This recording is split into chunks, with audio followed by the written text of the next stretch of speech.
I watched my daughter-in-law throw a suitcase into the lake, and from inside, I heard a baby cry. Her trembling voice cut through the storm as thunder rolled over the water. In that moment, a grieving grandmother became a warrior. What she pulled from the depths would expose murder, reveal secrets, and bring a miracle back to life. The lake looked almost unreal that afternoon, a sheet of melted silver under Idaho's August sun. Cicadas screamed in the trees, and the porch fan kept turning without purpose. Ruth Ellison, 66, sat in her wicker chair trimming basil, pretending she still lived in the same world she'd had 8 months ago, before the mountain road took her only son, Daniel. A gull's cry pulled her eyes toward the marina. Dust rose from the dirt road. A silver SUV barreled down faster than anyone should drive that close to the water. Ruth squinted. Camille Hart, her daughter-in-law, the woman who hadn't called since the funeral. The vehicle skidded, tires grinding. Camille jumped out, hair flying, opened the trunk. She hauled a camping trunk, brown leather, heavy, bulging. Ruth frowned. Even from here she could see the strain in Camille's arms, the wildness in her movements. Camille stumbled down the dock, boots hammering wood. She looked around once then, twice, quick and guilty, before swinging the trunk out over the water. One heave, a splash like thunder. Ruth stood. Camille. But the younger woman didn't answer. She ran back to the car, slammed the door, vanished in a cloud of ochre dust. For a heartbeat, the world went still. Only the fan creaked. Only the lake hissed against the shore. Then from somewhere out there, through the glare and the heat, shimmer a muffled sound. Faint. Fragile. Ruth froze. Not wind, not a bird. It was crying. Her hands trembled. The shears clattered to the porch. She whispered, "Dear God, please no." And the camera would push forward toward the rippling circle on the water where the trunk was sinking and the cry was fading. The porch screen slammed behind her. Ruth was already running bare feet, pounding across the dry lawn. The sun cut her vision in shards, but she could still see it, the circle of ripples widening where the trunk had sunk. "Camille," she cried again, though she knew the SUV was long gone. The smell of wet iron and algae hit her as she reached the dock. The boards were hot, underfoot cracked from decades of summers, but the lake water below was black and cold. Ruth hesitated only a heartbeat, then jumped. The shock of the water stole her breath. 1,000 needles stabbed her skin. She gasped, flailed once, then found footing in the mud. Her skirt ballooned around her, heavy and dragging. She could still see the corner of the trunk rocking on the surface. "Hold on," she panted, not even knowing to whom she was speaking. Her knees scraped rock as she reached the floating box. She gripped the slick handle and pulled. The trunk refused to move, sucked down by the weight inside. She tugged again, teeth gritted, groaning through pain that ripped up her old spine. "Come on, come on." At last, the trunk jerked toward her. Water gushed through its seams. She hauled it closer, a coughing hair plastered to her cheeks. Then she heard it again. A whimper, faint but real. Her stomach lurched. "Dear Lord." She clawed at the metal latches slippery with mud. One snapped. The other jammed. Her hands bled as she forced it open. A cloud of lake water spilled out, followed by the pale shape of a baby wrapped in a blue towel, soaked nearly black. He was still lips, violet chest, unmoving. His umbilical cord was tied with a piece of twine, rough and crude. Ruth's scream tore the silence. She gathered the child to her chest, the coldness of his skin slicing straight into her bones. "No, no, no, don't you leave me!" Footsteps thundered on the dock. "Ma'am," a male voice shouted. "Don't move." It was Ben Carter, a young nurse from the town clinic off duty, still in fishing waders. He vaulted from his boat, splashing toward her. "Give him here." Ruth stumbled to the shore water, slapping her legs. Ben grabbed the baby, laid him on his jacket, and tilted his tiny head back. "Pulses weak," he muttered. "We need to warm him." Ruth tore off her sweater, pressed it around the child's body. Her teeth chattered not from cold but from terror. Ben began chest compressions with 2 careful fingers. 1, 2, 3, then breath so gentle Ruth barely saw the air move. "Come on, little one. Come on, fight." Nothing. Again, and then a twitch, a wet cough. A thin cry pierced the summer air. Ruth sobbed, half collapsing, her wet hair sticking to her face. Ben shouted for help toward the marina. Sirens wailed somewhere up the road. Ruth cradled the crying baby, rocking in the shallow water, whispering, "It's all right, sweetheart. You're safe now. You're safe." But deep inside, as the sound of the ambulance grew louder, she knew safety was a lie, because that child hadn't ended up in that trunk by accident. Someone had meant for him to die, and Ruth Ellison had just become the only witness. Red and blue lights pulsed across the lakeshore, staining the pines with color. Ruth sat wrapped in a gray blanket on the ambulance bumper, her wet skirt clinging to her knees. The baby, alive but barely, was sealed inside a portable incubator oxygen mask, fogging with every fragile breath. Detective Maya Rizzo, mid-40s, tall, no-nonsense, stepped from her unmarked SUV. Her suit jacket flapped in the wind, and her eyes were sharp as scalpel steel. "You were the one who called it in?" she asked. Ruth nodded, her voice still raw. "I saw my daughter-in-law, Camille Hart, throw that trunk into the lake." Then she drove off. Maya jotted notes, gaze steady. "And you're certain it was her?" "As certain as I am breathing," Ruth whispered. Maya's pen paused. "Strange thing," she murmured. "Traffic cam from the main road caught a silver SUV matching description, 15 miles away, at the exact same time you say she was here." Ruth frowned, heartbeat hitching. "That can't be. We'll check again." Maya gestured to an officer. "Bag the trunk photo. Every angle, collect prints, fibers, mud samples."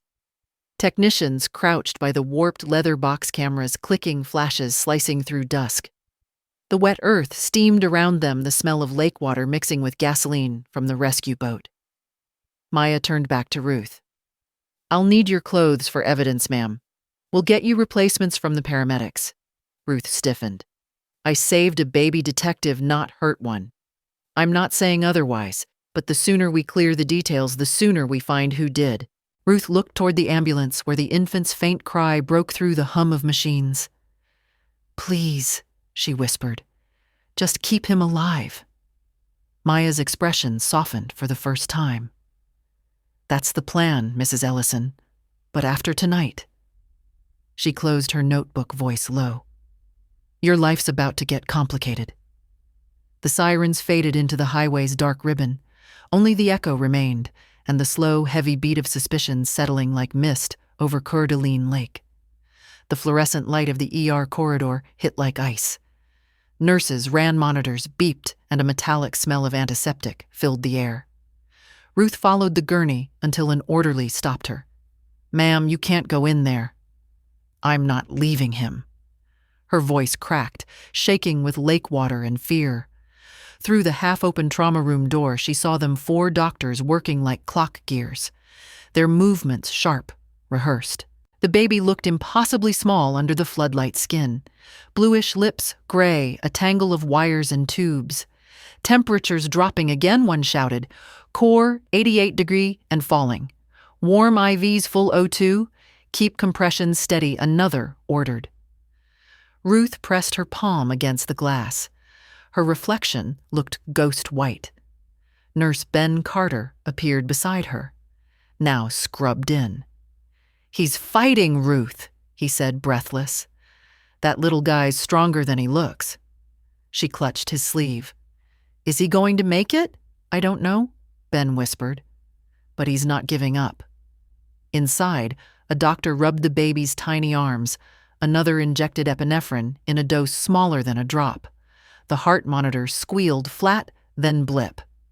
Blip. Got him back, someone gasped. He's breathing shallow. The team erupted into motion. Warm blankets piled over the incubator, an oxygen hood descended, steam fogging the plastic walls. Ruth sank into a chair, tears streaming silently down her cheeks. Every second replayed in her mind Camille's car, the splash, the trunk, the sound that would haunt her forever. A gentle voice pulled her back. Mrs. Ellison. It was Dr. Adler. Young, tired eyes, but kind. The baby's stable for now. Severe hypothermia and aspiration. We'll keep him in NICU overnight. Can I see him through the glass just for a minute? They led her to a quiet room, lit only by monitors. The baby lay inside the incubator chest, rising barely visible under the glow of soft blue light. Ruth pressed her fingertips to the acrylic. You're safe now, sweetheart, she whispered. You hold on. You hear me. Behind her, Maya Rizzo's reflection appeared in the glass, arms crossed. We'll need your full statement again at the station tomorrow. But right now, you did a good thing. Ruth didn't turn around. She just watched that fragile rhythm of breath. Detective, she murmured, that wasn't just a good thing.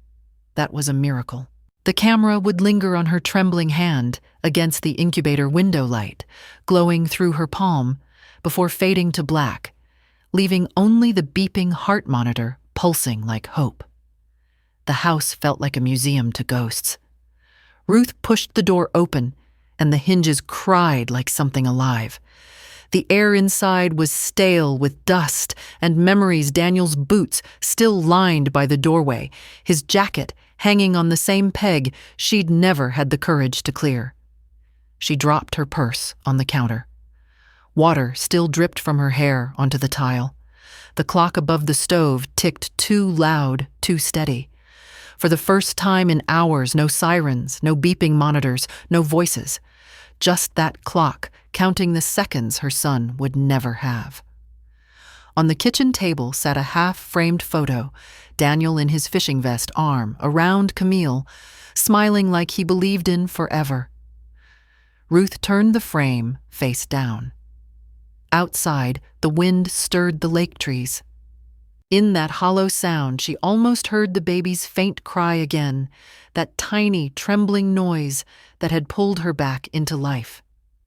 Her knees gave way. She sank onto the couch, shaking. The smell of lake water still clung to her skin. She wrapped herself in an old quilt and whispered, "Why would she do that? Daniel, why your child?" The phone rang. The sharp tone pierced the stillness like a blade. Ruth startled, wiping her face before answering. "Mrs. Ellison." The voice was soft, professional, Marcy Fields. "Child Protective Services. I understand you were involved in a rescue at Lake Coeur d'Alene today." Ruth's throat tightened. "Yes. I found him. I'm calling to coordinate temporary care procedures," Marcy said. "The infant's stable but under investigation. We'll need your availability for an interview tomorrow." "Investigation. It's standard, ma'am. But given your connection to the child's mother." "My connection." Ruth's voice sharpened. "I saved his life." "I know.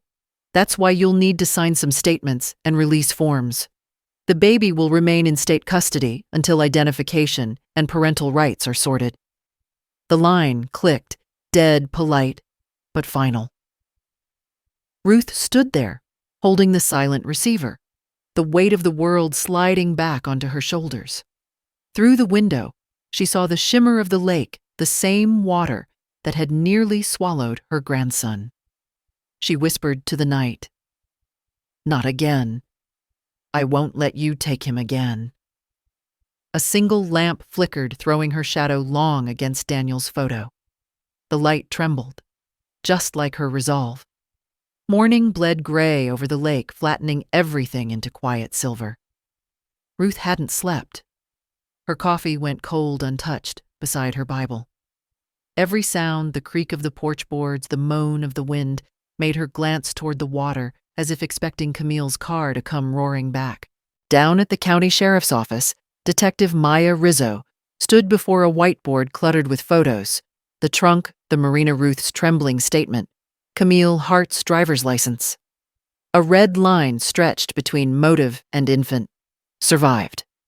"Let's start from her house," Maya said to her junior officer Lane. "If she dumped that trunk herself, she wouldn't have had time to clear the scene afterward. I want fresh prints before the humidity kills them." Cut to Camille's rental bungalow at the edge of Pine Grove County.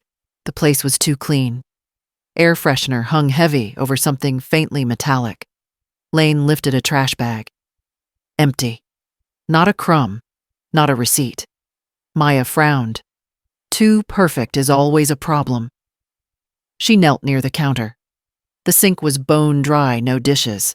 The fridge unplugged. A single folded towel on the floor by the back door, fresh lake mud on its corner. Bag it.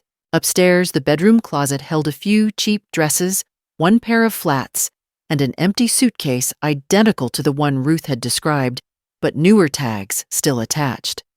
Maya's pen stopped midair. She replaced it. So the older one, the one in the lake, was meant to vanish. Outside, cicadas whined. The house creaked, hollow. Meanwhile, Ruth drove to the hospital. The neon sign of the NICU hummed like a heartbeat. Through the window, she saw the infant's chest rise and fall under blue light. His chart bore no name, just Baby Doe. She whispered, "Elijah." "That's who you are." Behind her, Maya's voice startled her. "You're early, Mrs. Ellison." Ruth turned. "I couldn't stay home." Maya handed her a clipboard. "We're processing the forensic data now, but there's a complication." Ruth's stomach sank. "What kind of complication?" "The timestamps." Maya showed her a photo from a gas station security feed, Camille's silver SUV, clearly visible time-stamped 4:42 p.m. The exact minute Ruth swore she saw the car by the lake. "That's impossible," Ruth said, shaking her head. "I saw her throw it. I saw her face.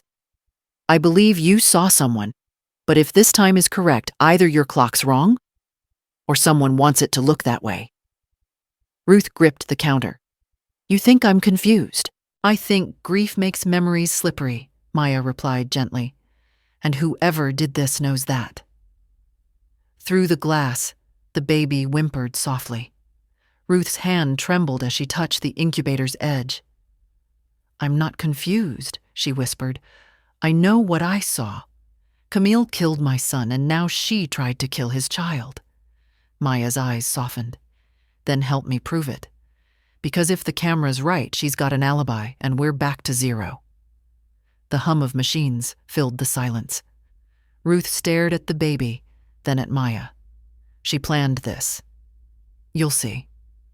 Outside, morning sunlight flooded the hospital floor, bright, merciless, exposing everything and nothing at once.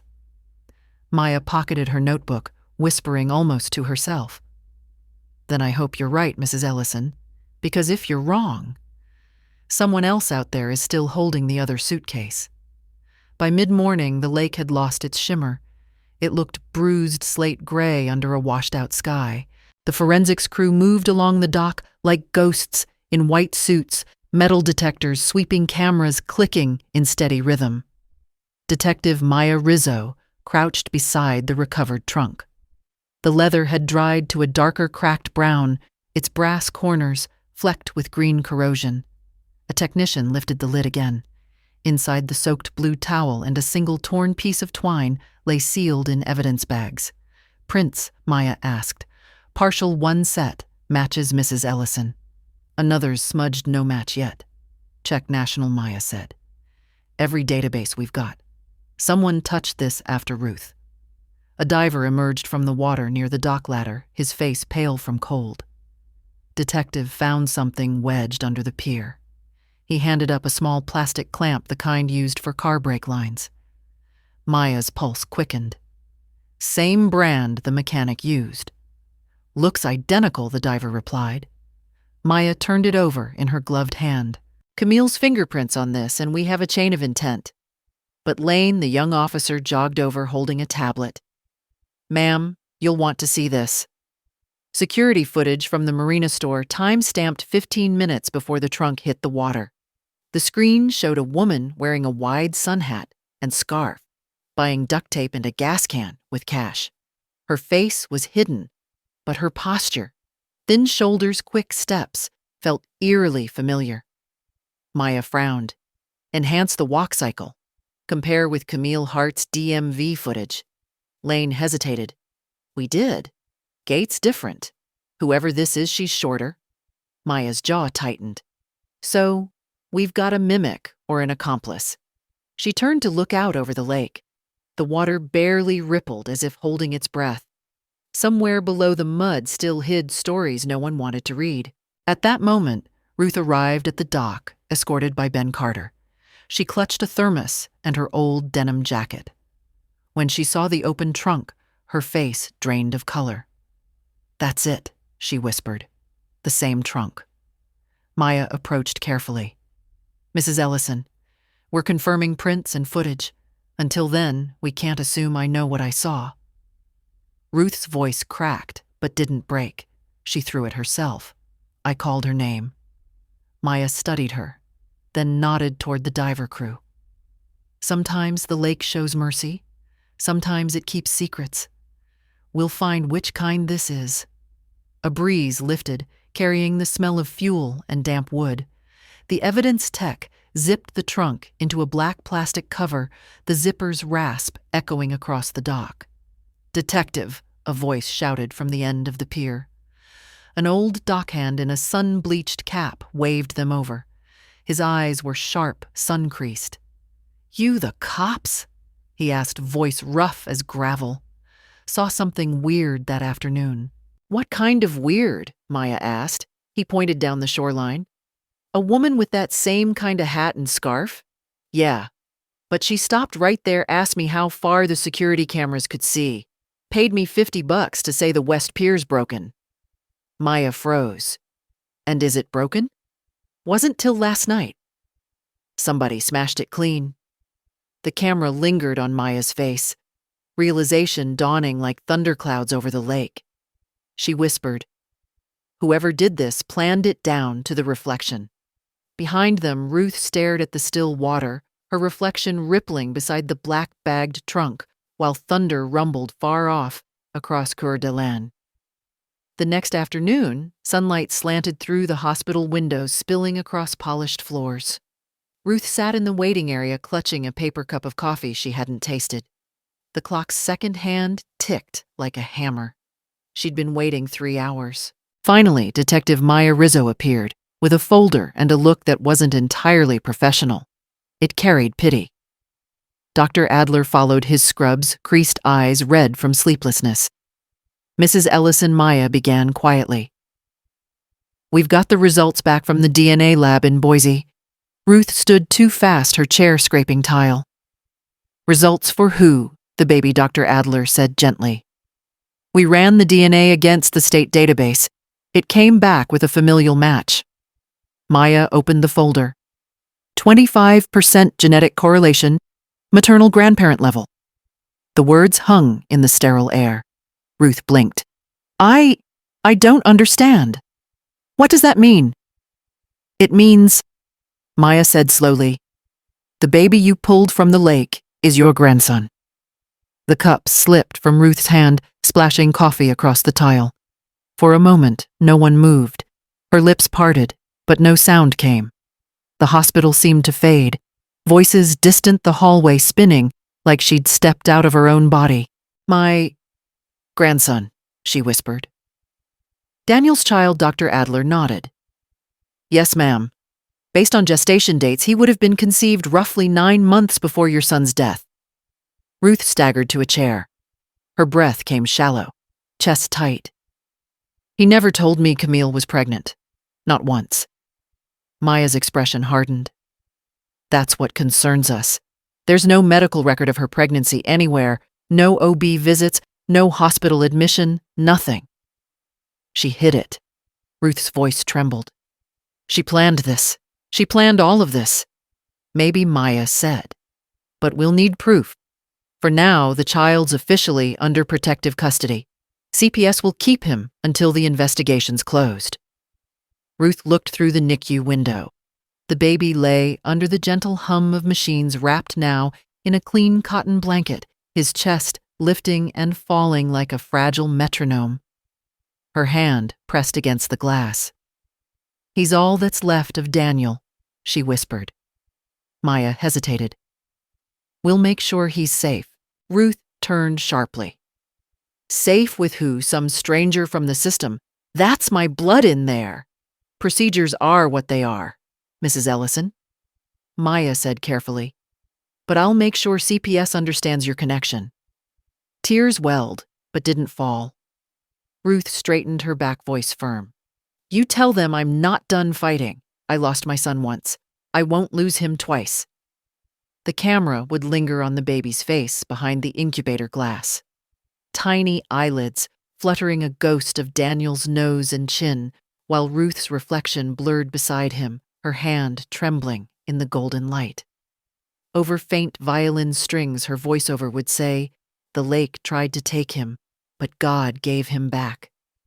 And if this world wants to steal him again, it'll have to go through me first." The next morning, Ruth sat beneath buzzing fluorescent lights inside Child Protective Services. The office smelled of printer toner and burnt coffee. A poster on the wall read, "Every child deserves safety." She wanted to believe it. Across from her, Marcy Field's young polite professional flipped through a stack of forms thicker than a Bible. "Mrs. Ellison, I understand how difficult this is. But until legal custody is determined, the baby must remain in state care."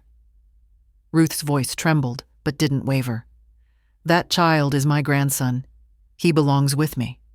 Marcy offered a patient smile. "I don't doubt your heart, ma'am. But there are procedures: home inspection, psychological evaluation, financial review. It can take weeks." Weeks. Ruth's hand slammed the desk, the sound sharp in the sterile room. "He almost died in that lake. He needs family, not forms." Marcy's eyes softened. "I'll fast-track what I can, but rules protect both the child and you. You'll have visitation twice a week." Ruth exhaled, shaky but defiant. "Then twice a week I'll be there. And when he wakes up, tell him his grandma's not giving up." She signed the papers with a trembling hand, and left the pen on the desk. Outside, sunlight hit her face, harsh and hot. The city hummed indifferent around her, but her eyes were steady now, steel beneath the grief. "They can build their walls," she whispered. "I'll climb every one." The camera lingered on her reflection in the CPS office glass door, older, drenched in light, unbroken. The blinds in Detective Maya Rizzo's office cut the morning light into sharp stripes across her desk. A laptop hummed beside the old evidence box marked "Ellison case closed," except it wasn't closed anymore. A forensic tech stood nearby, scrolling through a restored copy of Daniel Ellison's phone, recovered after the crash 8 months earlier. "We finally cracked the encryption," he said. "There's something you should see." He clicked play. The screen showed text messages time-stamped 1 day before the accident. "Daniel, you lied about the doctor's visit." "Camille, I found the test." "You're pregnant?" "Camille, you weren't supposed to know." "Daniel, we'll figure it out together." "Camille, no. You'll regret this." Maya's pulse slowed. "Regret what, Camille?" she muttered. The tech hesitated. "That's not all. The mechanic Daniel used before the crash, Calvin Jones, got 2 unexplained bank transfers that same week. From Camille." He nodded. $2,000 each. Both marked consultation fee. Maya leaned back, breath leaving her in one long exhale. The office seemed suddenly smaller, heavier. "So the breaks weren't an accident," she whispered. "She paid him to kill her husband." She closed the laptop softly, as though afraid the truth might bite. Out the window, the city gleamed under indifferent sunlight. Maya reached for her phone. "Get me Ruth Ellison," she said quietly. "Tell her I was wrong about Camille. The shot ended on the laptop screen, Daniel's final unsent draft glowing faintly. If anything happens to me, don't trust her. Ruth's house was bathed in late afternoon gold when the knock came. She opened the door to find Detective Maya Rizzo standing there, face pale, eyes heavy. Mrs. Ellison, Maya said softly, "I need to talk to you inside."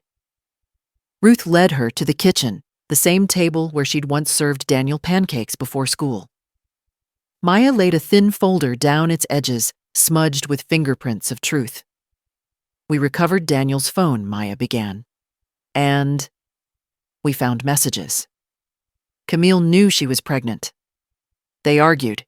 He threatened to leave her take custody of the baby." Ruth's hands trembled as she touched the folder. "What are you saying?" Maya's voice barely rose above a whisper. "We believe Camille paid a mechanic to tamper with his car. It wasn't an accident." Silence filled the room like smoke. Ruth's gaze drifted to the window where the lake shimmered just beyond the trees, that same cursed water that had taken her peace twice. "She killed my son." Ruth breathed, and she tried to kill his child. Maya nodded slowly. "We're issuing a warrant, but until she's found, Elijah stays in protective care." The name fell like a prayer. Elijah. Ruth straightened. Tears glistened, but didn't fall. "You find her, detective. Bring her to me alive, because I want her to see who's still standing when this is over." Maya's gaze softened, both admiration and pity flickering behind her eyes. As the detective left, Ruth turned toward Daniel's photo on the mantel. "She took everything, my boy," she whispered. "But she'll never take him. I'll raise your son myself. I swear it."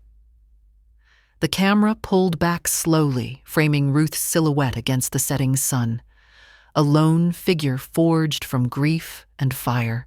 2 weeks later, Ruth stood before the family court in a second-hand navy dress and trembling hands. The courtroom smelled of paper and perfume. The fluorescent lights hummed like nervous hearts. Across from her sat Marcy Fields from CPS, polite but distant, flipping through reports. At the front, Judge Harmon, a woman with silver hair and sharp eyes, adjusted her glasses. "Mrs. Ellison," she said, "we acknowledge your relation to the child. However, you are 66 years old, retired and grieving. Why should we believe you can provide long-term care?" Ruth clasped her hands together. "Because I already saved his life once. Because I won't let bureaucracy decide if my grandson deserves love." The courtroom fell silent. Marcy spoke gently. "The department doesn't question her love. Your Honor, only the stability of her environment. We need proof she can manage medical care finances and supervision." Ruth reached into her bag and laid down a photo. Elijah in the NICU, his hand gripping her finger. "That's all the proof I have," she said. "He knows me. He fought to stay because he heard my voice." The judge's gaze softened, though her tone stayed firm. "A home inspection will be conducted within the week. Until then, the child remains under state protection." Ruth's shoulders stiffened, but her voice stayed calm. "Then you'd better come quick, Your Honor, because that house will be ready before the ink on your order dries." As she left the courtroom, sunlight flooded through the high windows, washing her in gold, turning an old woman into a warrior. Rain came early that morning, thick silver curtains drumming the roof as 2 CPS inspectors stepped out of their car, clipboards ready. Ruth had been up since dawn. Every light in the house glowed warm. Every shelf was dusted, every blanket folded like ceremony. "Mrs. Ellison," said the younger inspector, Janet, "we'll just take a quick look around." "Take your time," Ruth answered, trying to steady her breath. They moved through Daniel's old room, now transformed. The walls were soft yellow, the crib new, the scent of baby powder faint in the air. Ruth had set out a mobile of paper stars that turned gently in the breeze. "This looks very nice," Janet murmured. Her partner, a tall man named Howard, scribbled notes without expression. "You live alone." "Yes." "No medical conditions, financially stable." "Healthy and debt-free." Ruth's tone was proud measured. A thunderclap rolled through the sky. The lights flickered.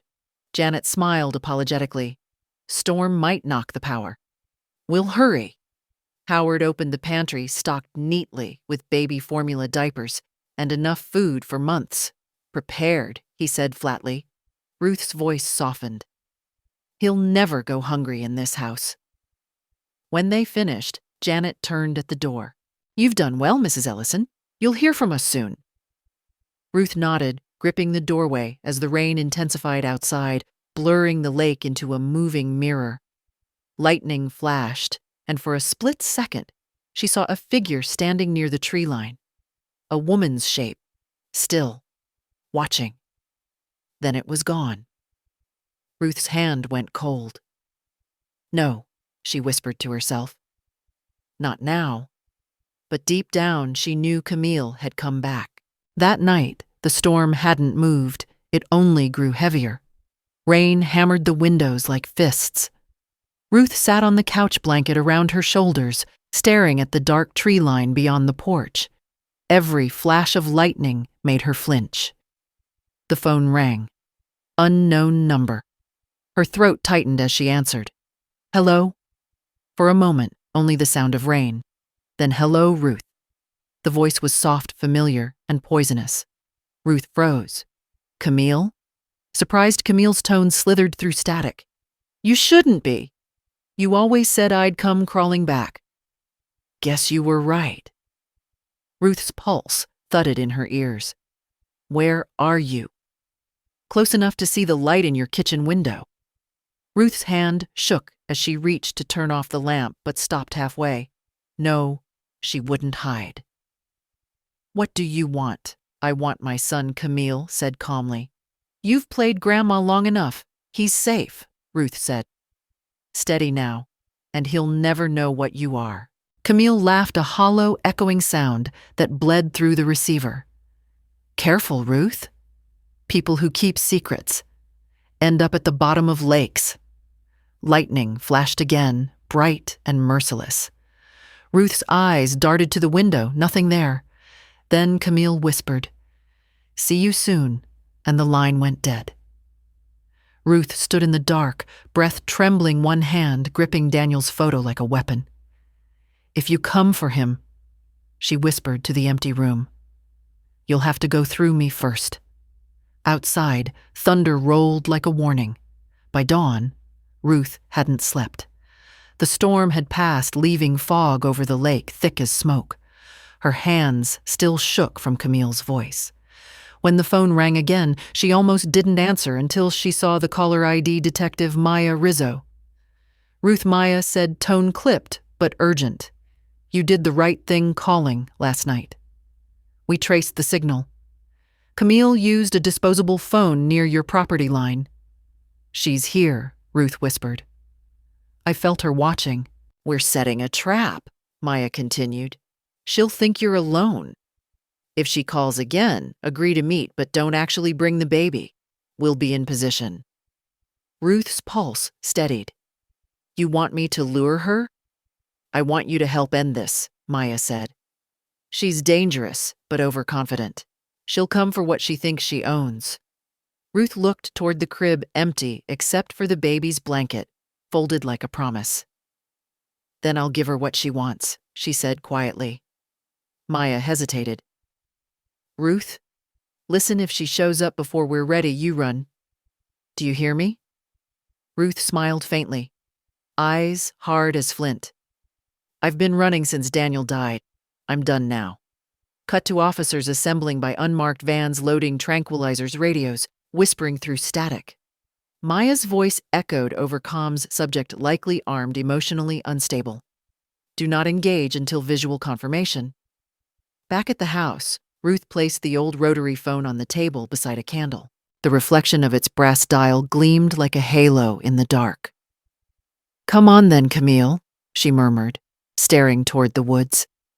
"Let's finish what you started." A wind rose off the lake, slow, mournful, carrying the faint sound of footsteps on wet gravel.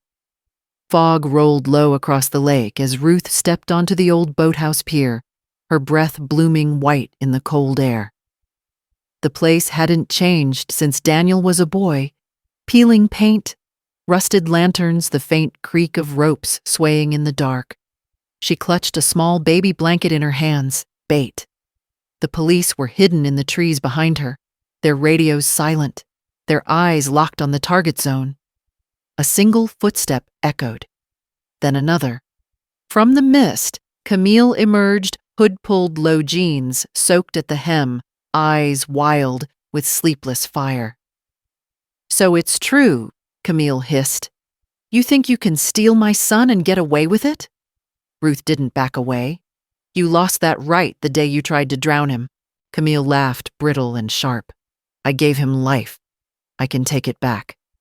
"You gave him pain," Ruth said. "But he survived you." Lightning flickered far off, and for a heartbeat, their faces flashed grief and rage, mirror images twisted by loss. Camille took a step closer. "Where is he?" Ruth's grip tightened on the blanket. "Safe." "You're lying. Try me." The wind howled through the broken windows, scattering water across the floor. Camille's hand twitched toward her jacket pocket, metal glinting. Hidden earpiece crackled softly Maya's whisper. "Hold position. Do not engage." Ruth's pulse thundered. She looked straight into Camille's eyes. "Daniel tried to save you once. I won't make that mistake." Camille sneered. "You won't live long enough to regret it." Then her hand moved. Ruth's voice cracked through the storm. Now Maya from the trees, floodlights burst to life. Blinding white slicing the fog. The boathouse exploded into white light.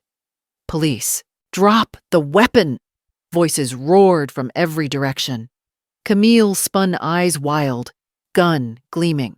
A deafening shot cracked through the storm air. Wood splintered beside Ruth's shoulder. She fell backward, clutching her arm, the sound of her heartbeat drowning everything. "Weapon down!" Camille Maya's voice thundered from behind a floodlight. But Camille didn't surrender. She staggered toward Ruth, screaming, "He's mine! You stole everything!"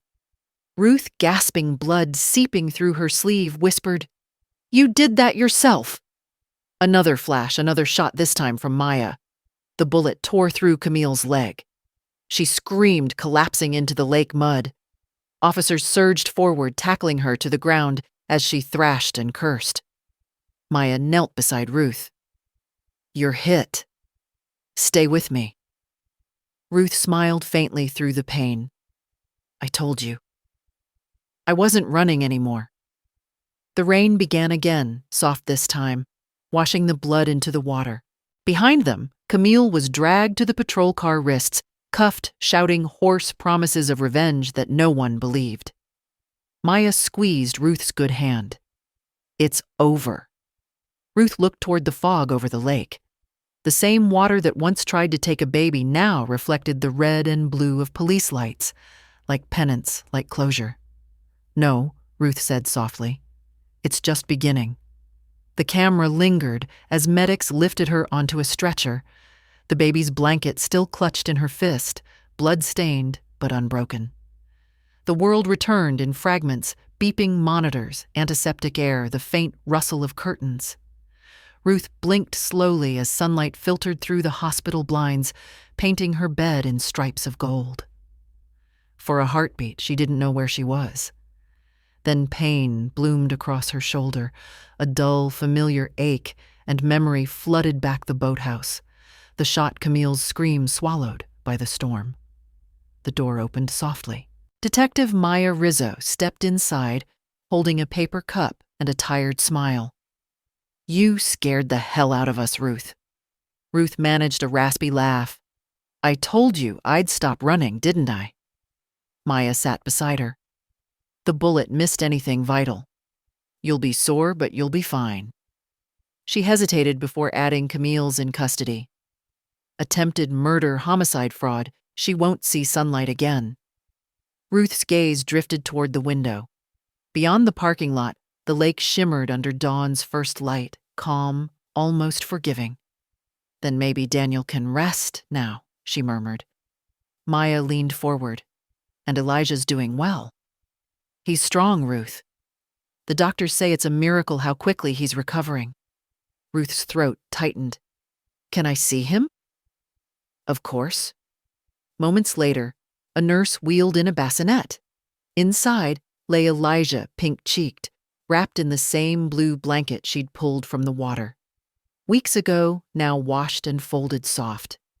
His tiny fingers twitched, as if recognizing her voice. Ruth reached out, tears blurring the room. Hey, little fighter, she whispered. Grandma's here. Elijah stirred a faint sound, half sigh, half promise escaping his lips. Maya turned to leave, giving them space. You did it, Ruth. You gave him a future. Ruth shook her head. No, she said softly. He gave me one. The camera pulled back. Ruth holding Elijah against her chest. Sunlight breaking through the window, wrapping them both in gold. The room seemed to exhale the chaos. Finally quiet, replaced by something sacred. He was born in darkness, Ruth whispered. Rocking him gently, but he'll grow in light. That's my promise. Outside, the lake rippled under morning wind, carrying away the last echo of thunder. 2 months later, the courthouse smelled of oak polish and rain. Reporters lined the hallway like vultures.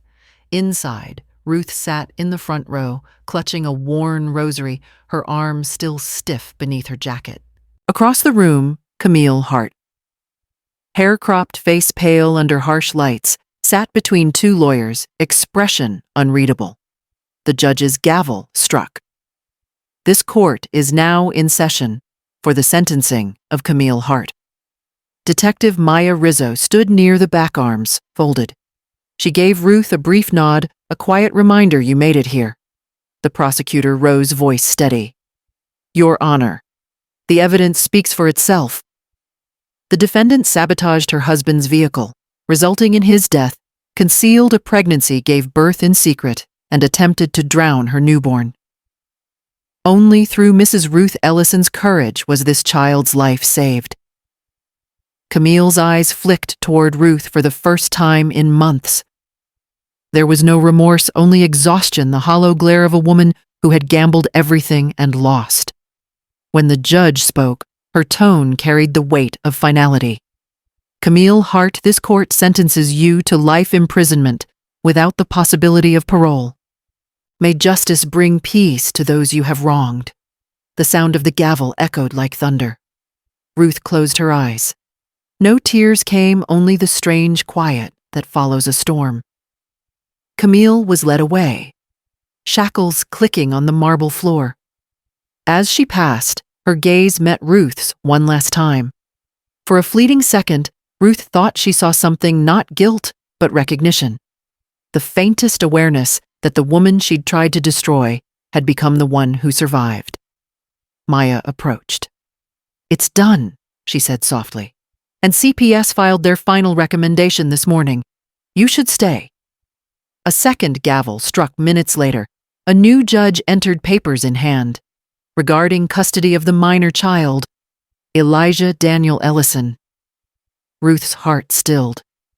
The department finds Mrs. Ellison competent, stable, and uniquely capable of providing a safe and nurturing home. Effective immediately, full legal guardianship and adoption rights are granted to Mrs. Ruth Ellison. Gasps rippled through the courtroom. Ruth froze, gripping the armrest, then covered her mouth with trembling hands. The judge's tone softened. Congratulations, ma'am. You've given this child what no system ever could love. Maya smiled from the back eyes, bright. Outside, cameras flashed as Ruth stepped into the gray afternoon. She held Elijah close, his small head resting beneath her chin, his breath warm against her neck. Mrs. Ellison, a reporter shouted. Do you have anything to say about today's verdict? Ruth paused, looked down at Elijah's sleeping face, then straight into the cameras. Justice isn't revenge, she said quietly. It's a second chance. And this child, he's mine, but he also belongs to everyone who still believes love can outlive evil. She walked away, her silhouette framed against the courthouse steps, the world buzzing behind her, but unable to touch her peace. As she reached the car, the sun broke through the clouds, spilling gold across her hair, and Elijah's tiny hand curled around her collar. "We're going home, little one," she whispered. "For good this time." The camera lingered, zooming out until the courthouse became a blur, and only the two of them remained, a woman who had fought through fire and the child who made her believe again. Spring arrived early that year. The snow melted into silver streams down the hillside, and the lake, once the scene of so much loss, now shimmered like glass beneath a sky so blue it almost hurt to look at. Ruth stood on her porch, rocking Elijah in her arms. The house smelled of cinnamon and soap. The wind carried the laughter of birds. It had been 2 weeks since the adoption became official. For the first time in years, her home felt alive. Inside the walls that once echoed with silence now held frames, photos of Daniel as a boy, beside new ones of Elijah learning to smile. Each day, the baby grew stronger, his eyes brighter, his laughter softer but deeper, like the start of a melody. She'd spent months rebuilding not just her house, but her soul. The shattered chair from that night was gone, replaced by a new oak cradle. The broken window had been fixed, but she'd left one small crack above the sill, a reminder that light could still enter through the smallest wound. Detective Maya visited often, bringing groceries and stories. "He's getting big," she said, smiling at the baby sprawled across Ruth's lap. "Too big," Ruth laughed. "I blink, and he's older." They drank coffee by the window where Daniel's photo still rested. For the first time, Ruth could look at it and smile. "He'd want us to stop grieving," she said.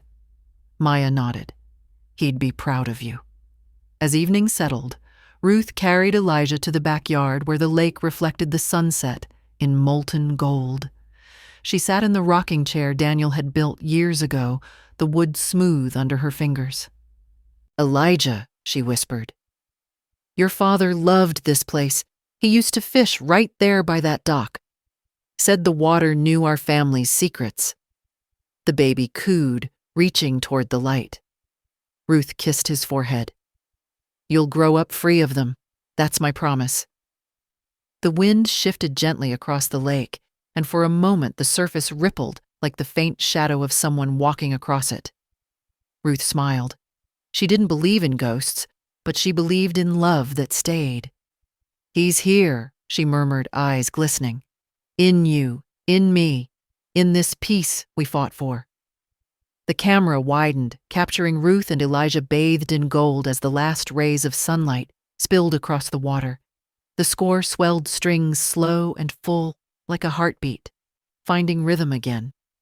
Inside the house, a nightlight flickered to life, illuminating the baby's new name painted above the crib. Elijah Daniel Ellison. Love never sinks. How did this story touch you? Tell us in the comments and rate it from 1 to 10. If it moved your heart, please like, share, and subscribe. Tap the so you won't miss our next emotional story.